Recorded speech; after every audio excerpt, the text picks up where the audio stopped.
الحمد لله رب العالمين. الحمد لله الذي أنزل على عبده الكتاب ولم يجعل له عوجا.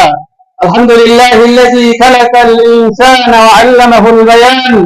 الحمد لله الذي أنزل القرآن هداية ورحمة للعالمين وحفظه من التغيير والتبديل.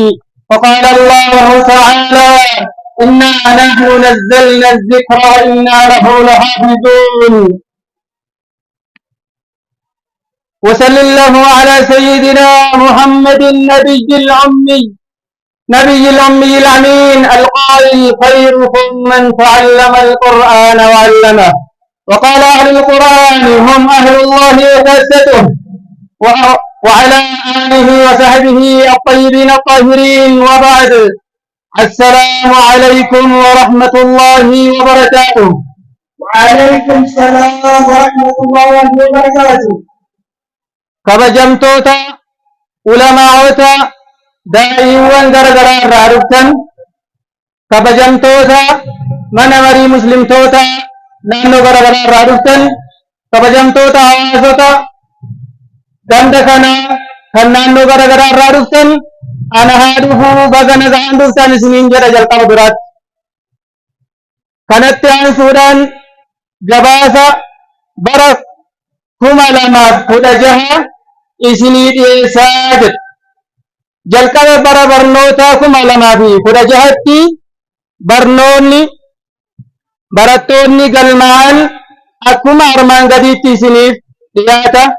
Kutaa kutaan yoo dhiyeessuuf yaale, kutaa rawdaa tokkoffaan kan jalqaba bara 2016 fulbaana tokkorraa kan galmaa'anii barumsa jalqaban dhiira 83, kutaa rawdaa tokkoffaa, dubara 62, idaama 144. kutaa rawdaa lammaffaa dhiira 86, dubara 84, idaama 170. rawdaa sadaffaarraa dhiira 47 fi dubara 67, idaama 114. kutaan tokkoffaan dhiira 11 fi dubara 9, idaama nama 20. kutaa lammaffaan dhiira 12 fi dubara 20, idaama barattoota kutaa lammaffaa 32. waliigala kutaan kun kan galmaa'e tootaalii isaanii dhiira 239, dubara 241 yoo ta'u, idaamni barattoota bara kana galmaa'anii 480 ta'aa jedha.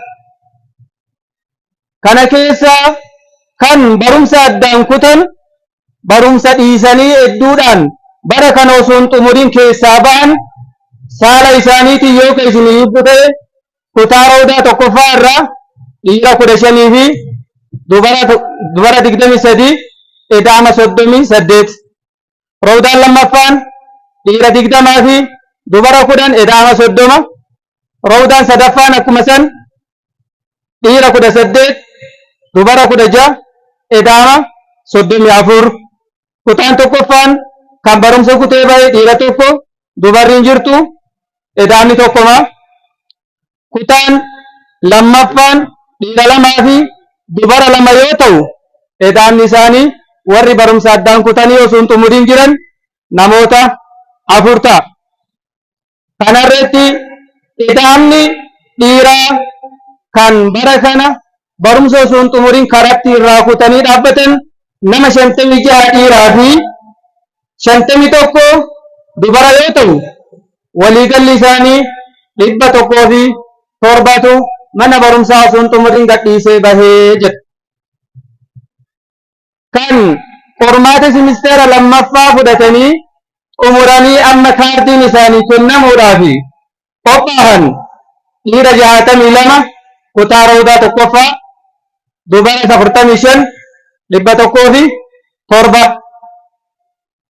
kutaa rawdaa lammaffaa dhiira 30, dubara 60, idaama dhiira 60 fi dubara 71,131 ida'amni isaanii.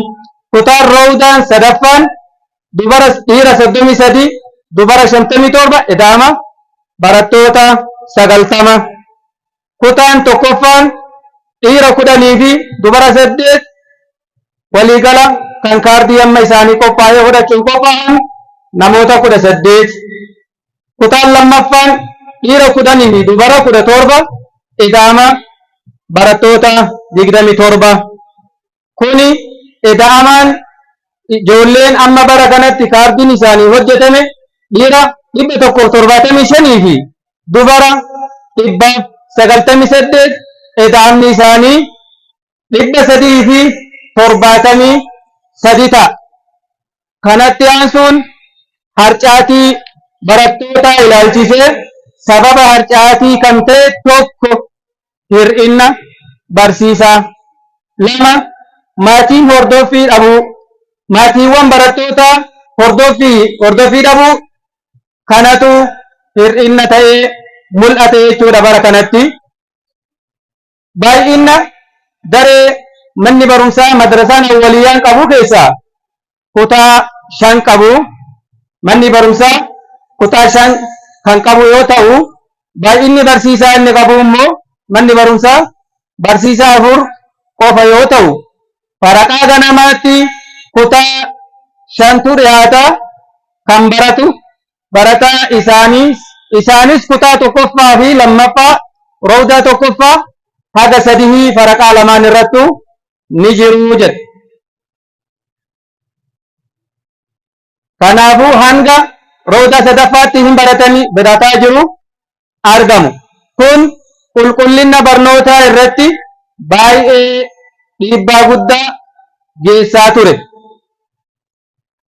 Cimina jiru ilaalchisee barsiisaan jiru sa'aatii isaatti fayyadamuudhaan barattootaan walii galanii hojjetaa turan. Karaa biraatiin barattoonni kutaa tokkoffaa fi lammaffaa yeroo barsiisaan isaanii hin seennetti barsiisaa guutuu waan hin qabneef jechuudha. Kutaa qur'aanaa seenuudhaan deeggarsa guddaa godhaa turanii jiru.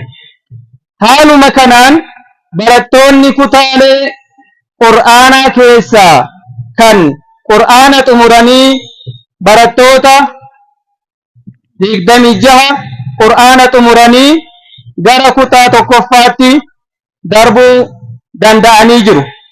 Saalaan yoo ibsaman dhiira 8 fi dubara 18 kan turan kutaa rawdaa tokkoffaatti kan darban jechuudha. Rawdaa tokkoffaa irraa gara rawdaa lammaffaatti kan darban immoo barattoota dhiiraa 25 fi dubara 25 ida'ama barattoonni 50 kutaa rawdaa jechuun kiyya kutaa qubee jalqaba qubee tilaakaan irraa ka'anii gara kutaa qur'aana dubbisuutti warri seenan bara kanatti nama 50 ta'a. Jijjiirama bara kana jiru ilaalchisee tokko kutaa dabalataa 2 kan ulaagaa guuttate ijaaramee tajaajila kennaa turee jira. Kutaan 2 dabalataa kan waggaa kanaa irratti ijaaramee ulaagaa isaa hunda guuttachuudhaan tajaajila kennaa turee jira. Lammaffaa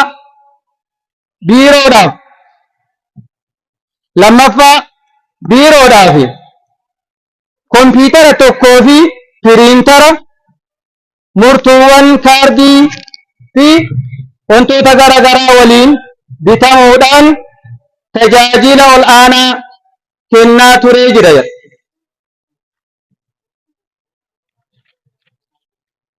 Tajaajilli inni kenne keessaa kan akka kaardii foormiiwwan garaagaraa ittiin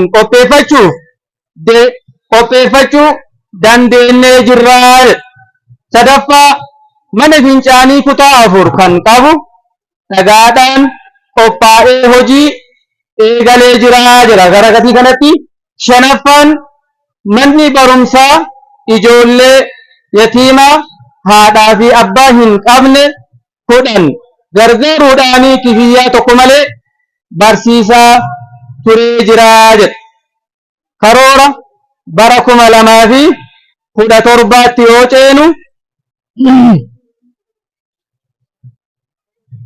tokkoffaa bara 2017tti wantoonni mana barumsaa madrasaa awwaliyyaatiif barbaachisu tokkoffaa daree dabalataa 3 kan ulaagaa guuttate barbaachisa. 3 bara darbe 2tu dhiyaate bara kanaaf kutaan sadaffaanis waan dabalamuuf kutaan roodaa akkuma isa wal jalaa waan dabalamuuf kutaalee 3 nu barbaachisa. Lammaffaa irratti barsiisaa dabalataa 3 ga'eessa barbaachisa. Ga'eessa wayita jedhu ulaagaa kan qabu jechuudha. Kan iddoo kana tajaajila kennuu danda'u barsiisaa 3tu nu barbaachisa. Sadaffaan kitaabota kutaa sadaffaa nu barbaachisa. Dhaamsa jedha. Maatiin barattoota madrasaa awwaliyyaa fi madrasoota naannoo ishee jiraniifis kan ta'u jechuudha. Dhaamsi kun walumatti qabataadha. Barattoota keessan manattis ta'ee madrasaattis hordofuun amaanaadha jedha. Ijoolleen as dhufuu qofa osoo hin taane as dhuftee wayita galtu manatti ijoolleen maal akka hojjettu, maal akka dubbistu, maal akka hordoftu manatti maatiin hordofuu qabaa. Jala bu'ee mucaan kun baratee gale moo taphatee gale waan jedhu abbaa fi haati barsiisaadha manatti waan ta'aniif jala bu'anii hordofuun amaanaadha jedha. Barattoota roodaa yookaan kutaalee qur'aanaa akka itti fufanii baratan murtaa'ee waan jiruuf barattoonni kutaalee qur'aanaa baratan kutaan 1 fi 2 osoo hafuu jechuudha. Warroonni qur'aana barataa jiran ji'a warri ol dhiyaatee qur'aana osoo hin xumurin jala gahee hafe hedduudha waan ta'eef isaannan ji'a lamaan kanatti qur'aana isaa xumuratanii sirreeffatanii gaafa 2017 galmeen jalqabu kutaa 1ffaatti akka galmaa'anii jedha dhaamsee sii darbu. Bara 2017tti immoo barattoonni qur'aana xumuran kan madrasaa awwaliyyaa fi kan madrasoota naannoo biraallee dhufanii galmaa'uuf karaan banaa waan ta'eef kan qur'aana hin xumurin xumuranii akka dhuftanii galmooftan isiniin jedha madrasaan awwaliyyaan jedha. Kana fakkaataa haalli jiru kanuma yoo ta'u inshaallah madrasaan teennan guddatti isa biraa ulamaa'ota beektoota daa'iiwwan manguddoonni warri asitti argamtanis deeggarsa yaada waan barbaachisuun hundaan akka nu bira dhaabbattan isiniin jedha. Warri dhuftanii as jirtanis galatoomaa baga nagaan dhuftanii isiniin jedha. Wassalaamu alaikum warahmatullahi wabarakaatuh.